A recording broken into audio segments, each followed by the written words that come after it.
بسم اللہ الرحمن الرحیم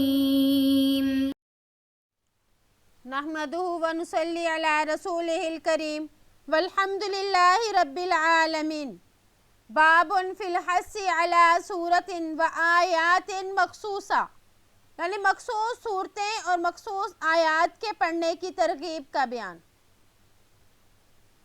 قرآن پاک تو پورے کا پورا ہی عظیم الشان ہے، لیکن بعض مخصوص صورتوں کے بارے میں آپ صلی اللہ علیہ وآلہ وسلم نے زیادہ فضیلت بیان کی اور ان کے زیادہ پڑھنے کی ترغیب دی۔ تو اس باب کے تحت وہ آیات اور وہ صورتیں بتائی جائیں گی جن کے بارے میں آپ صلی اللہ علیہ وآلہ وسلم نے زیادہ ترغیب دی۔ عن ابی سعید رافع بن المعلی رضی اللہ عنہ قال قال لی رسول اللہ صلی اللہ علیہ وسلم الا اعلمک اعظم سورة فی القرآن قبل ان تخرج من المسجد فاخذ بیدی فلما اردنا ان نخرج قلت یا رسول اللہ انک قلت لا اعلمک اعظم سورة فی القرآن قال الحمد للہ رب العالمین ہی السبع المثانی والقرآن العظیم الذی اوتیتہ۔ حضرت ابو سعید رافع بن معلی رضی اللہ عنہ سے روایت ہے کہ مجھ سے آپ صلی اللہ علیہ وآلہ وسلم نے ارشاد فرمایا، کیا میں تم کو مسجد سے نکلنے سے پہلے قرآن کریم کی عظیم ترین صورت نہ سکھلا دوں؟ پس آپ صلی اللہ علیہ وآلہ وسلم نے میرا ہاتھ پکڑ لیا۔ جب ہم مسجد سے باہر نکلنے لگے تو میں نے عرض کیا، اے اللہ کے رسول، آپ نے تو فرمایا تھا کہ میں تم کو قرآن کی عظیم ترین صورت سکھلاؤں گا۔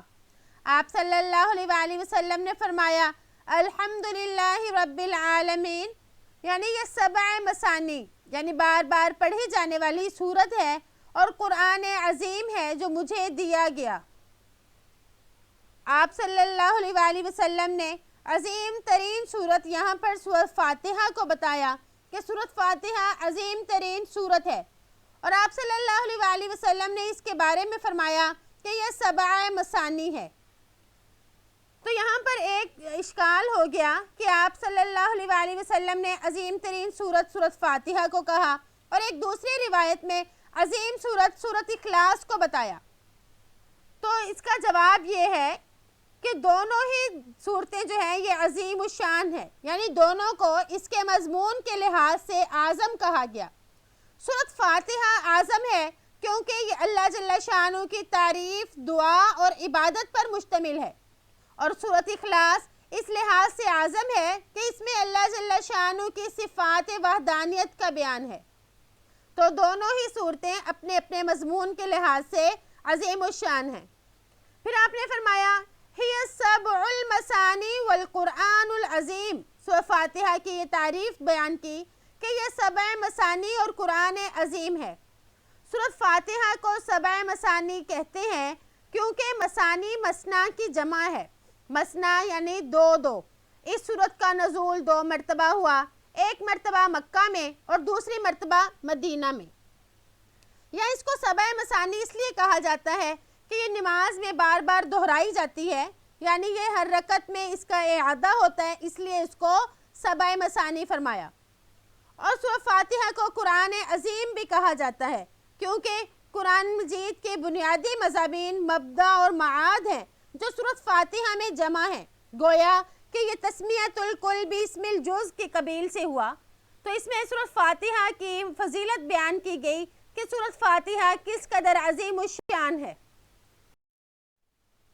وعن ابی سعید خدری رضی اللہ عنہ ان رسول اللہ صلی اللہ علیہ وسلم، حضرت ابو سعید خدری رضی اللہ عنہ سے روایت ہے کہ رسول اللہ صلی اللہ علیہ وآلہ وسلم نے قال فی قل هو اللہ احد والذی نفسی بیدہ انہا لتعدل ثلث القرآن، کہ قل هو اللہ احد کے بارے میں فرمایا، قسم ہے اس ذات کی جس کے ہاتھ میں میری جان ہے، بے شک یہ تہائی قرآن کے برابر ہے۔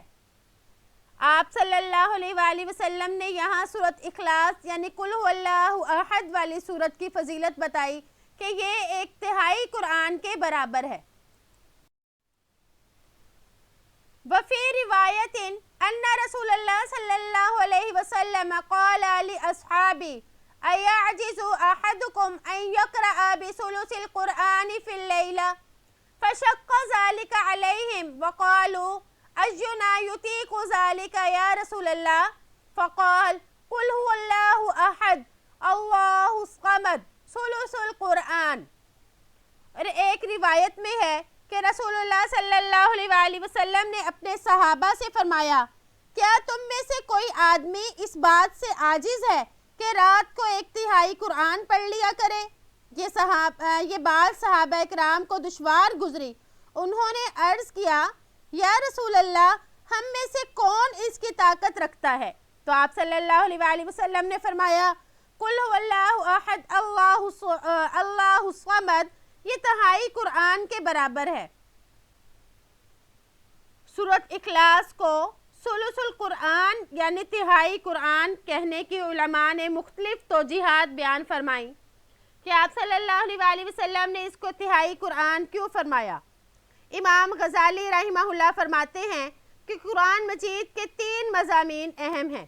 نمبر 1 اللہ کی معرفت، نمبر 2 آخرت کی معرفت، نمبر 3 صراط مستقیم کی معرفت. تو سورۃ اخلاص میں اللہ کی معرفت کا بیان ہے، اس لیے یہ ثلث القرآن ہو گیا، یعنی 3 حصوں میں سے ایک حصہ ہو گیا. اور اس کے علاوہ بعض علماء نے یہ فرمایا کہ قرآن مجید کی آیات کی 3 قسمیں ہیں. کچھ میں وعد اور وعید ہیں اور کچھ میں احکامات، کچھ میں اللہ کے اسماء اور صفات کا تذکرہ. تو سورۃ اخلاص میں اللہ کے اسماء اور صفات کا تذکرہ ہونے کی وجہ سے اس کو ثلث القرآن کہا گیا. اور بعض نے یہ فرمایا کہ قرآن مجید میں 3 قسم کے مضامین ہیں. نمبر 1 واقعات، نمبر 2 احکامات، نمبر 3 اللہ کے اوصاف. تو سورۃ اخلاص میں اللہ کے اوصاف کا بیان ہے، اس لیے یہ ثلث القرآن ہے، یعنی قرآن کے میں سے 1/3 جو باتیں ہیں وہ اس میں بتائی گئی. وَأَنْهُ أَنَّ رَجُلًا سَمِعَ رَجُلًا يَقْرَأُ قُلْ هُوَ اللَّهُ أَحَدٌ يُرَدِّدُهَا فَلَمَّا أَصْبَحَ جَاءَ إِلَى رَسُولِ اللَّهِ صَلَّى اللَّهُ عَلَيْهِ وَسَلَّمَ فَذَكَرَ ذَلِكَ لَهُ وَكَانَ الرَّجُلُ يَتَقَالُّهَا فَقَالَ رَسُولُ اللَّهِ صَلَّى اللَّهُ عَلَيْهِ وَسَلَّمَ وَالَّذِي نَفْسِي بِيَدِهِ إِنَّهَا لَتَعْدِلُ ثُلُثَ الْقُرْآنِ رواہ البخاری.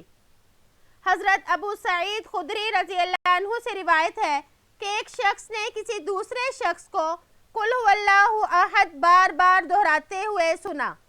پس جب صبح ہوئی تو وہ آپ صلی اللہ علیہ وآلہ وسلم کے پاس آئے. آپ صلی اللہ علیہ وآلہ وسلم سے اس شخص کا ذکر کیا. وہ اس عمل کو معمولی سمجھ رہے تھے تو آپ نے ارشاد فرمایا قسم ہے اس ذات کی جس کے ہاتھ میں میری جان ہے، یقیناً یہ سورۃ 1/3 قرآن کے برابر ہے. بخاری نے اس کو روایت کیا. یتقالُّہا یعنی کم گننا یا کم سمجھنا. تو یعنی جو اس کو معمولی سمجھتا تھا تو اس نے آپ صلی اللہ علیہ وآلہ وسلم کے سامنے اس بات کا ذکر کیا کہ فلاں آدمی تو بار بار سورۃ اخلاص کو ہی پڑھتا رہتا ہے. گویا کہ اس نے سورۃ اخلاص کے پڑھنے کے اجر و ثواب کو کم سمجھا تھا. تو اس پر آپ صلی اللہ علیہ وآلہ وسلم نے ارشاد فرمایا کہ اس کا پڑھنا اتنا ثواب رکھتا ہے جیسے کہ 1/3 قرآن پڑھ لیا ہو. تو آپ نے اس کے ثواب کی طرف اشارہ کر کے یہ بتایا کہ یہ سورۃ اخلاص کس قدر اہمیت والی چیز ہے، کس قدر فضیلت والی ہے کہ یہ بار بار شخص جو اس کو پڑھ رہا تھا وہ تو کس قدر ثواب حاصل کر رہا تھا. تو آپ صلی اللہ علیہ وآلہ وسلم نے اس سورت کی فضیلت کو بیان فرمایا. وعن ابی ہریرہ رضی اللہ عنہ ان رسول اللہ صلی اللہ علیہ وسلم قال فی قل هو اللہ احد انہا تعدل ثلث القرآن. حضرت ابو ہریرہ رضی اللہ عنہ سے روایت ہے کہ آپ صلی اللہ علیہ وآلہ وسلم نے قل هو اللہ احد کے بارے میں ارشاد فرمایا کہ یہ 1/3 قرآن کے برابر ہے. یعنی اس حدیث میں سورۃ اخلاص کو آپ صلی اللہ علیہ وآلہ وسلم نے 1/3 قرآن کے برابر بتایا. تو گویا کہ سورۃ اخلاص کی فضیلت معلوم ہوئی کہ کس قدر عظیم الشان سورت ہے. تو اس پر ایک سوال بھی کیا جاتا ہے کہ جب سورۃ اخلاص کا ثواب تہائی قرآن کے برابر ہے تو پھر 3 بار سورۃ اخلاص ہی پڑھ لی جائے، پورے قرآن پڑھنے کی کیا ضرورت؟ تو اس کا جواب یہ دیا جاتا ہے کہ سورۃ اخلاص کو ثلث قرآن جو کہا گیا وہ مضامین قرآن کے لحاظ سے تو ہے، یعنی ایک مرتبہ جو سورۃ اخلاص پڑھے گا گویا کہ اس نے قرآن کریم کے مضامین میں سے 1/3 ایک ثلث قرآن پڑھ لیا، اس کا ثواب پا لیا۔ پھر دوسری مرتبہ پڑھے گا تو تب بھی اس کو ثلث قرآن ہی کا ثواب ملے گا، جتنی بار بھی پڑھے گا تو 1/3 کا ثواب ملے گا، کیونکہ قرآن کے 3 مضامین ہیں جیسے کہ پہلے بیان ہوا، قصص، احکام اور اللہ کے اوصاف، اور سورۃ اخلاص میں ایک ہی مضمون کا یعنی اللہ کی صفات کا بیان ہے۔ گویا کہ وہ دوسرے قرآن کو بھی مکمل طور پر پڑھے، اس سے یہ لازم نہیں آتا کہ صرف سورۃ اخلاص کو 3 مرتبہ پڑھے، بلکہ یہاں پر یہ فرمایا کہ مضامین کے اعتبار سے یہ ایک ثلث قرآن ہے۔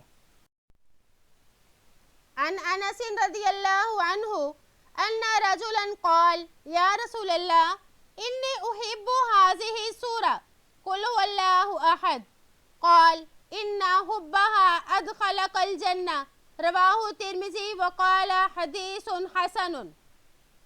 حضرت انس رضی اللہ عنہ سے روایت ہے کہ ایک آدمی نے کہا، اے اللہ کے رسول، میں اس سورت یعنی قل هو اللہ احد کو پسند کرتا ہوں۔ آپ صلی اللہ علیہ وآلہ وسلم نے ارشاد فرمایا، اس کی محبت تم کو جنت میں داخل کر دے گی۔ ترمذی اور نے اس کو روایت کیا اور امام ترمذی نے کہا یہ حدیث حسن ہے۔ امام بخاری نے اس حدیث کو اپنی صحیح میں تعلیقاً روایت کیا۔ اس حدیث میں سورۃ اخلاص کی ایک اور فضیلت کا بیان ہے، یعنی جو شخص اس سورت سے محبت کرے گا تو اللہ اس کو جنت میں داخل کرے گا، کیونکہ اس سورت میں اللہ کی بڑائی اور عظمت کا بیان ہے اور اللہ کو اپنی بڑائی بہت پسند ہے، اسی وجہ سے شرک کو شریعت نے حرام قرار دیا۔ تو معلوم ہوا کہ اس سورت سے محبت کرنے کی بھی کس قدر فضیلت ہے کہ یہ محبت جنت میں جانے کا ذریعہ بنا دیتی ہے۔ آگے جو فرمایا رواہ البخاری فی صحیحہ تعلیقاً، یعنی بخاری نے اس حدیث کو اپنی صحیح میں تعلیقاً نقل کیا۔ تعلیق کہتے ہیں بغیر سند کے، صرف متن کو ذکر کیا اور سند کو ذکر نہیں کیا، اس کو تعلیق کہا جاتا ہے۔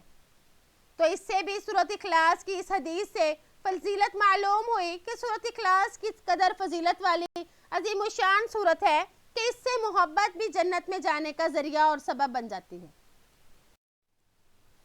عن عقبہ بن عامر رضی اللہ عنہ ان رسول اللہ صلی اللہ علیہ وسلم قال ألم تر آيات أنزلت هذه الليلة لم يرى مثلهن قط قل أعوذ برب الفلق وقل أعوذ برب الناس رواہ مسلم۔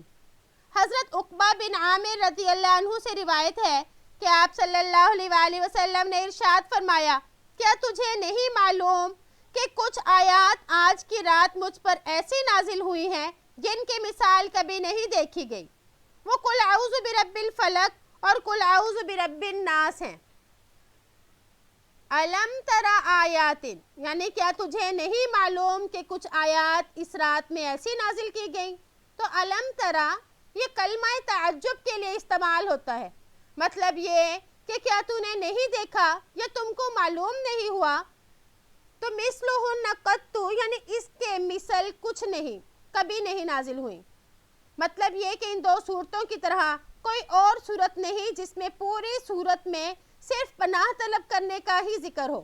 اسی وجہ سے ان دونوں صورتوں کو معوذتین بھی کہا جاتا ہے، یعنی پناہ دینے والیاں، کہ ان دونوں صورتوں کے ذریعے سے بھی پناہ طلب کی جاتی ہے۔ تو آپ صلی اللہ علیہ وآلہ وسلم نے یہاں سورت قل اعوذ برب الفلق اور قل اعوذ برب الناس جو صورتیں ہیں، یعنی سورت فلق اور ناس، ان کی فضیلت بیان کی گئی کہ یہ ایسی عظیم الشان صورتیں ہیں کہ ان کے ذریعے سے پناہ طلب کی جائے تو انسان کو پناہ مل جاتی ہے۔ اور آپ صلی اللہ علیہ وآلہ وسلم ان دونوں صورتوں کو دم کر کے اپنے اوپر ہاتھ پھیرتے تھے، یعنی سونے سے پہلے ان دونوں صورتوں کو بھی پڑھنا چاہیے۔ تو اللہ تعالیٰ سے دعا ہے کہ ہم نے جو پڑھا اللہ پاک ہمیں اس پر عمل کرنے کی توفیق عطا فرمائے۔ قرآن تو سارے کا سارا ہی عظیم الشان ہے، لیکن بعض ایسی صورتیں ہیں کہ جن کی شان ہی اعلیٰ ہے، تو ہم زیادہ سے زیادہ قرآن پڑھیں، قرآن ہی کے ذریعے اپنا دنیا میں دل لگائیں، قرآن ہی کے مطابق اپنی دنیا میں زندگی بسر کریں۔ امید ہے کہ آپ کو آج کا سبق سمجھ آ گیا ہوگا۔ السلام علیکم ورحمۃ اللہ وبرکاتہ۔